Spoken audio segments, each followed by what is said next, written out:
Sir Jagan గారు EVM ధ్వంసం కేసులో అరెస్ట్ అయిన పిన్నెల్లి గారిని ఎళ్లి కలవడం చూస్తున్నాం సార్. ఆయన ఓదార్చారు ఆయన్ని. అయితే బయటకొచ్చి మాట్లాడుతూ అన్యాయంగా కేసులు పెట్టారు. తొందరలోనే బయటకొస్తాడు అన్నట్టుగా మాట్లాడారు. ఇప్పుడు అవును. దానిపైన విమర్శలొస్తున్నాయి. అంత డైరెక్ట్‌గా ఆయన ఒక వీడియో ఫుటేజే బయటకొచ్చింది. ఈవీఎంని ధ్వంసం కేసులో అరెస్ట్ అయ్యాడని చెప్పేసి. మరి అంత వీడియో వైరల్ అయినా కూడా నువ్వెలా అక్రమంగా అరెస్ట్ చేసావని చెప్తావని చెప్పేసి ఆ విమర్శలైతే వస్తున్నాయి. మీరేం చెప్తారు సార్? అంటే అక్రమంగా అరెస్ట్ అవ్వటం అనేది ఎవరి విషయంలోనైనా జరుగుతుందని, నేరం చేశాడని అవతలోళ్ళు మాట్లాడతారు. అవును. మాది అక్రమ అరెస్టు అని క్లెయిమ్ చేసుకొని ఆర్గ్యూ చేసే రైట్ వాళ్ళకుంటుంది చట్ట ప్రకారమే. హ్మ్. జడ్జి గారు కూడా నువ్వు నేరం చేశావని ఆరోపణ వచ్చింది కాబట్టి, నువ్వు నేరం చేశావని భావిస్తున్నాను నేను, నీకు ఉరిశిక్ష ఏస్తున్నాను అని మాట్లాడు. హ్మ్. నీ మీద ఈ ఆరోపణ ఉంది నిజమా కాదా అని అడుగుతాడు. బోన్‌లో ముద్దాయిని ప్రవేశపెట్టగానే, ఎఫ్ఐఆర్ ఇవ్వగానే శిక్షలు పడవు సినిమాల్లో చూపించినట్టు. హ్మ్. అడిగినప్పుడు అయ్యా నేను నేరం చేయలేదు అనే చెప్తాడు. అలాగే ట్రయల్ కమెన్స్ అయ్యేటప్పుడు కూడా అడుగుతారు. క్వెషనింగ్ అంటారు దాన్ని. హ్మ్. క్వెషనింగ్ అని ఒక స్టెప్ ఉంటుంది. లా తెలియక చాలామంది మాట్లాడుతూ ఉంటారు. స్టెప్ అప్పుడు చెప్తారు వీళ్ళు. అయ్యా మేము నేరం చేయలేదు. మా మీద ఈ నేరం ఆరోపింపబడింది అని. దానికి మీరు డిఫెన్స్ ఏమైనా ఉందా మీకు అంటాడు వాడు, జడ్జి గారు. హ్మ్. అడిగినప్పుడు డిఫెన్స్ లాయర్ ప్రవేశిస్తాడు. అక్కడి నుంచి వాళ్ళు వకాలత్ వేసి కేసులో ముందుకెళ్తారు. ఓకే. వాళ్ళ నుంచి వాళ్ళు నేరం చెయ్యలేదు అని వాళ్ళకున్నటువంటి అభిప్రాయాన్ని బలపరిచేటువంటి సాక్ష్యాధారాలు సమర్పిస్తారు కోర్టుకి. అలాగే నేరం చేశాడు అని భావించేటువంటి అరెస్టు చేసినటువంటి అధికారులు ఎవరైతే ఉన్నారో వాళ్ళు వాళ్ళ దగ్గర ఉన్న సాక్ష్యాలు కోర్టుకు సమర్పిస్తారు. ఈ 2 సాక్ష్యాలని పరిశీలించిన తర్వాత కోర్టు ఒక నిర్ణయం తీసుకుని అప్పుడు జడ్జిమెంట్ ఇస్తుంది. హ్మ్. అప్పటి వరకు వీళ్ళు నేరస్తులు అని నిర్ధారించి మాట్లాడే హక్కు ఎవరికీ లేదు. అందుకని పిన్నెల్లి నేరస్తుడు అని నిర్ధారించడం తప్పు. హ్మ్. ఆయన నేరం మోపబడి అరెస్ట్ అయి జైల్లో ఉన్నాడు అంతవరకే. అవును. శిక్ష పడలేదు ఆయనకి. శిక్ష పడితే మాత్రమే ఆయన నేరస్తుడిగా నిర్ధారణ అయినట్టు. కాబట్టి పిన్నెల్లిని వెళ్ళి జగన్మోహన్ రెడ్డి గారు కలిసి అసలు ఏమిటి జరిగింది అనేది తెలుసుకునే ప్రయత్నం చేశాడు. ఇది మంచి పరిణామమే. హ్మ్. అంటే తన పార్టీ తరఫున ఒక కంటెస్ట్ చేసినటువంటి అభ్యర్థి, ఓడిపోయినటువంటి అభ్యర్థి ఆరోపణలు ఎదుర్కొని జైలుకి వెళ్ళినప్పుడు పట్టించుకుంటారా పట్టించుకోదా పార్టీ అనేటువంటి ఒక డైలమా ఉంటుంది.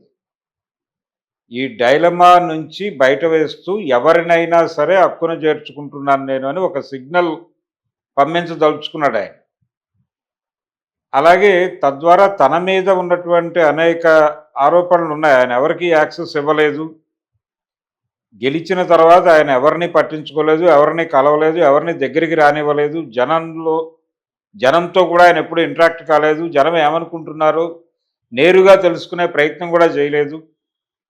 మనం డబ్బులేస్తున్నాం, వాళ్ళు తీసుకుంటున్నారు అంతవరకే అన్న ధోరణిలో వ్యవహరించాడు. రాచరిక పద్ధతిలో వ్యవహరించాడు జగన్మోహన్ రెడ్డి అనే అభిప్రాయం బాగా స్ప్రెడ్ అయి ఉంది. ఇప్పుడు ఆ ఇమేజ్‌ని చెరిపేసుకునే పనిలో ఉన్నాడు ఆయన, హ్మ్. జగన్మోహన్ రెడ్డి. ఆ ఇమేజ్‌ని చెరిపేసుకునే ప్రయత్నంలో భాగంగా జైలుకెళ్ళినటువంటి వాళ్ళని కూడా కలుస్తున్నాడు అనే ఒక సిగ్నల్ పంపించదలుచుకుని జైలుకెళ్ళాడు ఆయన. నెల్లూరు జైలుకి ఊరికనే వెళ్ళలా. ఆయనకు ఒక పొలిటికల్ ప్రోగ్రామ్ ఉంది. ఆ ప్రోగ్రామ్‌లో భాగంగా వెళ్ళాడు. బయటకొచ్చి అదే మాట్లాడాడు. నేరం చేయలేదు. త్వరలోనే సచ్చీలుడుగా అంటే చంద్రబాబు నాయుడు గారి డైలాగ్ ఒకటుంది. కడిగిన ముత్యంలా బయటకొస్తానన్నాడు ఆయన అరెస్ట్ హ్మ్. అయినప్పుడు.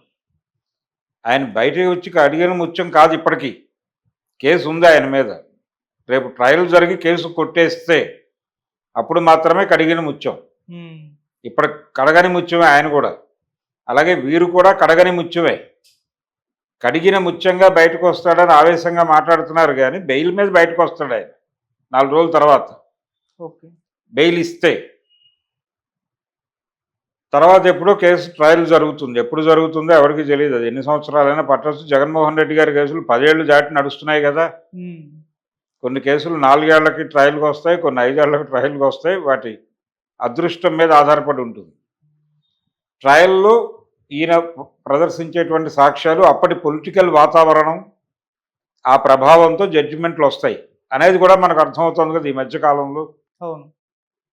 జగన్ గారి కేసులకు సంబంధించి తెలంగాణ హైకోర్టు, సిబిఐ కోర్టు నివేదిక కోరిన సందర్భం చూసాం కదా మనం.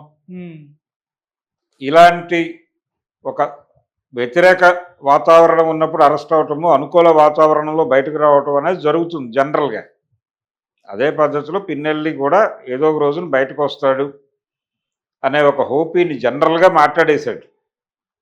అక్కడి నుంచి ఆయన కక్ష సాధింపు చర్యలు చేస్తోంది ఈ ప్రభుత్వం, ఇది కరెక్ట్ పద్ధతి కాదు అనే దాని మీద ఒక వ్యాఖ్యానం చేశాడు జగన్మోహన్ రెడ్డి గారు. ఇప్పటి వరకు అమ్మఒడి వేయలేదు, స్కూళ్ళు తెరిచి అనే మాట్లాడాడు. అది మాట్లాడకూడదు ఆయన. తాను చెప్పిన పథకాలకి ఈ ప్రభుత్వం డబ్బులు వేయట్లేదు అనే గొడవలోకి ఆయన ఎంటర్ కాకూడదు. ఓకే. ఎంటర్ కాకుండా ప్రజలారా మనం చాలా పథకాలు ప్రవేశపెట్టాము, అవి ఏమైనా ఇప్పుడు మీకు అందుతున్నాయా అని ఒక్క వాక్యం చెప్పి, ఈ పథకాలు కాదు మీ బిడ్డకి మీరు గుణపాఠం నేర్పాలనుకున్నారా, ఆ గుణపాఠం స్వీకరించాడు. మళ్ళీ మీ బిడ్డ మీ దగ్గరకు వస్తున్నాడు, ఏవైనా ఇబ్బందులు ఉంటే చెప్పండి అని చెప్పి బయలుదేరాల ప్రయాణం. అంతే. అది చేసి ఆయన పరామర్శ యాత్ర, ఓదార్పు యాత్ర టైపులో పరామర్శ యాత్ర అనే కార్యక్రమం మొదలు పెడతానని చెప్పాడు ఆయన ఆల్రెడీ. ఆ మాట మీద నిలబడి జనంలోకి వెళ్ళి జనంతోనే ఉండి కన్ఫెస్ అయితే, ఆత్మ పరిశీలన చేసుకుని ఆత్మ విమర్శ చేసుకుంటే ప్రజల సమక్షంలో ఆయనకి డెఫినెట్గా మైలేజీ ఉంటుంది. ఈ రోజుకి 40% ఓట్ బ్యాంక్ ఉంది ఆయనకి, ఆ పార్టీకి. పైగా దేశంలో హైయెస్ట్ ఓట్ బ్యాంక్ ఉన్నటువంటి పార్టీల్లో 5వ ప్లేస్లో ఉన్నారు. తెలుగుదేశం కంటే బ్రైట్గానే ఉంది అది. తెలుగుదేశానికి పోలైన ఓట్ల కంటే ఎక్కువ పర్సంటేజ్ ఓట్లే వైసీపీకి పడ్డాయి.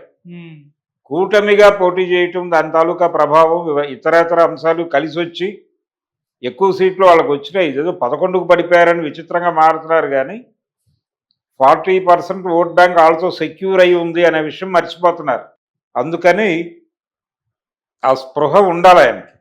ఆ స్పృహతో పాటు జనం ఆ మేరకు తన మీద వ్యతిరేకత ప్రదర్శించడానికి కారణమైనటువంటి అంశాలు ఏమిటి అనేది జెన్యూన్గా రివ్యూ చేసుకుని ఆ అంశాలని నిర్మోహమాటంగా ప్రజల ముందుకెళ్ళి మాట్లాడగలిగితే డెఫినెట్గా ఆయన ఆల్టర్నేటివ్గా నిలబడతాడు. జనం ఆయన్ని ప్రతిపక్షంగా గుర్తిస్తారు. అసెంబ్లీ ఫ్లోర్లో వాళ్ళకి ప్రతిపక్షంగా గుర్తింపు కోసం పోకులాడుతున్నారు. అది అక్కర్లేదు. ఎందుకంటే 11 స్థానాలు ఉన్నవాడిని ఎలా ప్రతిపక్ష నాయకుడిగా అంగీకరిస్తాం మేము అని వాళ్ళు మాట్లాడవచ్చు. కానీ ఒక ప్రొవిజన్ ఉంది. గతంలో కాంగ్రెస్ పార్టీకి ఈ పరిస్థితి వచ్చింది ఒకసారి 94 ఎన్నికల్లో. వచ్చినప్పుడు పి జనార్దన్ రెడ్డి అప్పుడు ప్రతిపక్ష నాయకుడిగా ఆయనకు హోదా ఇస్తారా ఇవ్వరా అని చర్చ జరిగింది. జరిగినప్పుడు అప్పటి ప్రభుత్వం ప్రతిపక్ష నాయకుడిగా కాదు కానీ మెజారిటీ ఎమ్మెల్యేల గ్రూప్ లీడర్గా నీకు ఒక గుర్తింపు ఇస్తాం, ఆ ప్రకారం నువ్వు ఈ బిజినెస్ అడ్వైజరీ కమిటీ సమావేశాలకి వాటికి రావచ్చు అని చెప్పారు. ఆ ప్రొవిజన్ ఇస్తే ఇవ్వచ్చు జగన్మోహన్ రెడ్డికి అక్కడ. దాన్ని రిఫర్ చేస్తే ఆ రోజున అలా జరిగింది కదా, ఇప్పుడు ఎందుకు చేయరు అని అడిగితే ఆ గ్రూప్ లీడర్గా ఆయనకు ఒక గుర్తింపు వస్తే రావచ్చు. అది అసలు ఇష్యూనే కాదు. అది వదిలిపెట్టేసి ప్రజలకి ఒక ప్రతిపక్ష నాయకుడు ఉన్నాడు అనే విషయం ప్రజలలో గుర్తింపు రావాలి. ప్రభుత్వం వైపు నుంచి మనకు ఎప్పుడైనా అన్యాయం జరిగితే మనం వెళ్ళి మొరపెట్టుకుంటే మన తరఫున మాట్లాడేవాడు ఒకడు ఉన్నాడు, వాడు జగన్ అయి ఉన్నాడు అనేది జనం అనుకునేలాగా జగన్ చేయగలిగితే సక్సెస్ అవుతాడు. అలా కాకుండా నేను మేట నొక్కాను, నన్ను మీరు అని కూడా అంటలేదు ఆయన. నిజానికి పాపం నేను మేట నొక్కాను, ఓడిపోయాను, ఈ గొడవ ఆపేయాలి ఇమ్మీడియట్గా. ఈ మేటల గోల ఆపేసి అవతల వాళ్ళు మేట నొక్కుతున్నారా లేదా అనే స్పృహ కూడా నీకు అక్కర్లేదు. అసలు ఈ మేటలు డబ్బుల పంపిణీ గోల పక్కన పెట్టేసి నేను మిమ్మల్ని దూరం నుంచి కూడా పలకరించలేదు, ఏ రోజున మీడియా ముందుకు రాలేదు, ఎవరికి యాక్సెస్ ఇవ్వలేదు, అది తప్పే. తద్వారా మీరు ఎప్పటికప్పుడు ఏం అనుభూతి చెందుతున్నారో నేను తెలుసుకోలేకపోయాను, ఎవరి మీదో ఆధారపడ్డాను, ఏదో ఫీడ్బ్యాక్ మీద ఆధారపడ్డాను, ఇవన్నీ తప్పులే. నేను నేరుగా మీ వాడిని, మీ బిడ్డని, రోజు మిమ్మల్ని కలుస్తానని చెప్పాలా. కలవటం కోసమే జనంలోకి వెళ్తున్నాడు ఆయన. ఇప్పుడు ఏపీ ప్రజల పరిస్థితి ఏంటంటే మొన్న ఓటమి నుంచి గుణపాఠం నేర్చుకున్నటువంటి జగన్మోహన్ రెడ్డి జనంలోకి బయలుదేరాడు. ఇప్పుడు పిన్నెల్లిని కలిసిన తర్వాత ఆయన జనంలోకి వెళ్తాడు స్ట్రైట్గా. అవును. సో జగన్ జనంతో ఉంటాడు, రోజువారీ జనం జగన్తో మాట్లాడుతూ ఉంటారు. ఇదే క్రమంలో తెలుగుదేశం పార్టీ, జనసేన కూడా జగన్ నుంచి గుణపాఠం నేర్చుకుని మనం రెగ్యులర్గా జనంతో ఉండాలి అని అనుకుంటున్నారు. రోడ్డు మీద ఎవరైనా గనక టెంట్ వేస్తే నేరుగా మంత్రులు కాన్వాయ్ ఆపి వెళ్ళిపోయి వాళ్ళతో మాట్లాడుతున్న సందర్భం చూసాం. ఇంతకుముందు రోడ్డుకి అడ్డంగా పడుకున్నా ఎవరు పట్టించుకునేవాడు కాదు జనాలను. కానీ జనాన్ని పట్టించుకోకపోవడం వలన జగన్ ఓడిపోయాడు అనే ఇంప్రెషన్ ఇప్పుడు రాజకీయ పార్టీల్లో పట్టడం వలన అక్కడెక్కడో ప్లకార్డు పట్టుకుని ఎవరో నిలబడితే పవన్ కళ్యాణ్ కాన్వాయ్ ఆపి వెళ్ళిపోయాడు. ఓకే. వెళ్ళిపోయి పరామర్శించి పలకరించి వచ్చాడు. జనవాణి అనే కార్యక్రమం పెట్టి రోజు నా ఆఫీస్కి వచ్చి నాతో మాట్లాడండి ప్రజలారా అంటున్నాడు. ఇదే రేపు పొద్దున్న చంద్రబాబు కూడా ఇంప్లిమెంట్ చేస్తాడు. నేరుగా తనే లబ్ధిదారుడు ఇంటికి వెళ్ళి పింఛన్ ఇచ్చి వచ్చాడు. ఆయన జనంతో ఎక్కువ కలుస్తున్నారు. ఇది మంచి వాతావరణం. ఈ వాతావరణం రావడానికి కారణం జగనే. కాబట్టి ప్రజలు దీనికి థ్యాంక్స్ చెప్పాలి అతనికి. నువ్వు తప్పు చేశావు బిడ్డ, నువ్వు తప్పు తెలుసుకున్నావు ఇప్పుడు, ఓకే. నువ్వు తప్పు చేయటం వలన మేము రియాక్ట్ అవ్వటం వలన మా రియాక్షన్ని స్టడీ చేసి ఇప్పుడు అన్ని పార్టీలు మా దగ్గరికి వస్తున్నాయి. ఈ రావడానికి కారణం నువ్వే. అందుకని మేము ఈరోజు కాకపోతే రేపైనా ఆశీర్వదిస్తామని చెప్తారు. నువ్వు వాళ్ళ ముందుకి వెళ్ళేటప్పుడు పోజు లేకుండా పూర్తిగా సబ్మెసివ్గా వెళ్ళిపోయి తనని తాను అర్పించుకుంటున్న వాడిగా వెళ్ళి తాను చేసిన తప్పుల్ని నిర్మోహమాటంగా ప్రజాక్షేత్రంలో అంగీకరిస్తే తన వైపు నుంచి తప్పులు జరిగాయని ఏవైతే వాళ్ళు అనుకుంటున్నారో అవి తప్పులు కాదు అని బుకాయించటం మానేసి తప్పులే అని అంగీకరించి అవి ఈ పరిస్థితుల్లో చేయాల్సి వచ్చింది, ఇలా జరిగింది, ఫర్దర్గా అవి రిపీట్ కావు అని కనుక చెప్పగలిగితే జనం ఆయన్ని ప్రతిపక్షంగా గుర్తిస్తారు. ఆ గుర్తింపు చాలా ఆయనకి. ఓకే.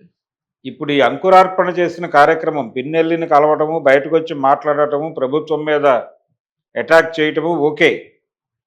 ఆ అటాక్ చేసే పద్ధతిలోనే తన కన్ఫెషన్ కూడా ఉండాలి. అది మిక్స్ అయినప్పుడు జగన్మోహన్ రెడ్డికి ఇచ్చే విలువ వేరుగా ఉంటుంది. ఓకే. అది గుర్తెరిగి ఆయన సలహాదారులు కూడా ఆయనకు ఆ విషయం చెప్పాలి. చెప్పి నడిపించగలిగితే ప్రజలకు ఒక ఆల్టర్నేటివ్ అవసరం. అధికార పార్టీ ఏ క్షణంలోనైనా ఓవర్ యాక్షన్ చేసే ప్రమాదం ఉంటుంది. ఆ ప్రమాదం ఉన్నప్పుడు వాళ్ళని అదిలించటానికి వాళ్ళ చేతుల్లో ఒక కొరడాగా ప్రతిపక్షం ఉండాలి. ఓకే. అలా ఫీల్ అవ్వాలి వాళ్ళు. ఆ ఫీల్ అయ్యేటువంటి వాతావరణం నువ్వు కల్పించగలిగితే నిన్ను ప్రతిపక్ష నాయకుడిగా వాళ్ళు గుర్తిస్తారు. అసెంబ్లీ సెషన్లో గుర్తింపు అక్కర్లేదు, అది కాగితాల మీద ఉండే గుర్తింపు, అది అక్కర్లేదు, అది కోరుకోకు. నువ్వు ప్రజలు నిన్ను ప్రతిపక్ష నాయకుడిగా గుర్తించడానికి ఏం చేయాలో అది చెయ్యి. అది చేయగలిగితే జగన్ సక్సెస్ అవుతాడు, లేకపోతే కష్టమే. ఈరోజు కూడా ఆయన అమ్మఒడి గురించి మాట్లాడాడు ఆ జైలు దగ్గర. ఈ అమ్మఒడి గురించిన గొడవ నువ్వు ఆపేయాలి ఇమ్మీడియట్గా.